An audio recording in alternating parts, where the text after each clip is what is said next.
It was what, देखो आपके पास relation क्या था, it was 2 3, then it was 1 3, then it was 3 4, then it was 2 4। चलिए इस पे ट्राई करेंगे। आपने ये लिया ए बी 2 3 3 4, आपने इन दो को लिया 2 3 3 4, 2 3 3 4, तो होना क्या चाहिए 2 4। हाँ जी सर है, ठीक है, नहीं ठीक है, रुको आगे 1 3 3 4 1 4 किधर है, this is not transitive, this is the mistake you make. अपनी मर्जी थोड़ी चलेगी आपकी, आप बोलोगे मैं इन दो को देखूंगा, इन दो को कौन देखेगा। For transitive to happen every pair A B B C should satisfy this. समझ आ गया कि नहीं। यहां क्या करते देखो, ये वैसे 2 3 3 4 2 4 है, ठीक है, तो गलत क्या है, ठीक है, this is transitive, this is not transitive. इसका कौन देखेगा, मानो मैंने इसको नहीं इसको देखा होता, आंसर्स तो अलग अलग। देखो आप थोड़ी लिखा हुआ है कि पहले एलिमेंट को चेक करो, आपकी जगह मैं था, मैंने इसको देखा 1 3 3 4, तो 1 4 किधर है, नहीं मिला, मैंने कहा नॉट ट्रांजिटिव। आपने इन दो को देखा, आप कह रहे हो transitive. Mathematical question can not have two answers, it's not possible, answer तो एक ही होगा। अब आपका होगा कि मेरा होगा। मैंने कहा ट्रांजिटिव सही होने के लिए हर कोई एलिमेंट सेटिस्फाई करना चाहिए, ट्रांजिटिव गलत होने के लिए वन एलिमेंट काफी है। अगर आपको अच्छा बनना है तो आपको उम्र भर अच्छा ही, गलती एक की तो सारा गलत। समझ आ गया कि नहीं। अभी आपका एग्जाम अगर पास हो गया तो पिछला आपने जो भी किया था हमेशा पर आए दरबदरी तो उसने करा उस किताब के मास।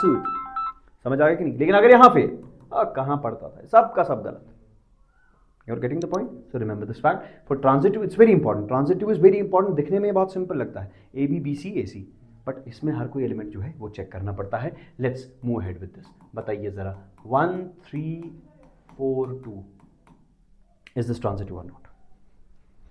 पहले बताओ क्या ये सिमेट्रिकल है?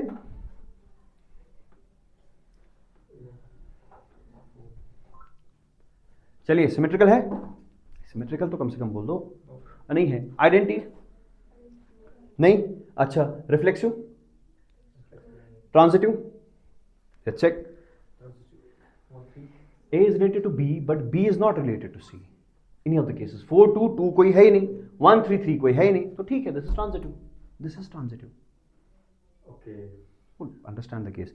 ट्रांजिटिव देखो देखो condition transitive is that if A is related to B and B is related to C, if A comma C is not present then it is not transitive, lest it is transitive। Understand my point? I am saying transitive कब होता है? जब A B के साथ relate होगा, ओ जब है ही नहीं रिलेट, A B के साथ है, B की C के साथ है ही नहीं। अब आपको ये भी समझ आएगा, R is equivalent to this, is this transitive? Yes। A B के साथ है ही नहीं, B C के साथ है ही नहीं, तो देखोगे क्या?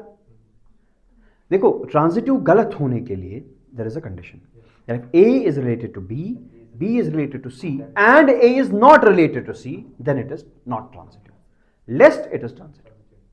बाकी जो भी है it is transitive। समझ आ गया कि नहीं। आप क्या करते हो, you read out transition, then you study this example, this one 2 4 4 3 2 3, very good, this is transitive। 2 3 3 4 it is not transitive। यहां पर देखो मसला था 2 3 3 4 था, there was 2 3 and then there was 3 4, so A B B C था, तो AC का होना जरूरी था। अगर इसकी जगह मैं आपको ऐसे क्वेश्चन देता 2 3 1 4, sir this is transitive, because A B B C का केस ही नहीं बन रहा है। You are getting the point. समझ आ रहा है कि नहीं कि मैं अपने साथ ही चला रहा हूं। तो R is 2 3 1 4, this is transitive. कहां गया 1 3 4 2, ट्रांजिटिव। जब तक A B B C का ग्रुप ना बने तब तक it's transitive. Once the group forms, उसके बाद अगर AC है तो ट्रांजिटिव है, नहीं है तो ट्रांजिटिव नहीं है। समझ आ गया।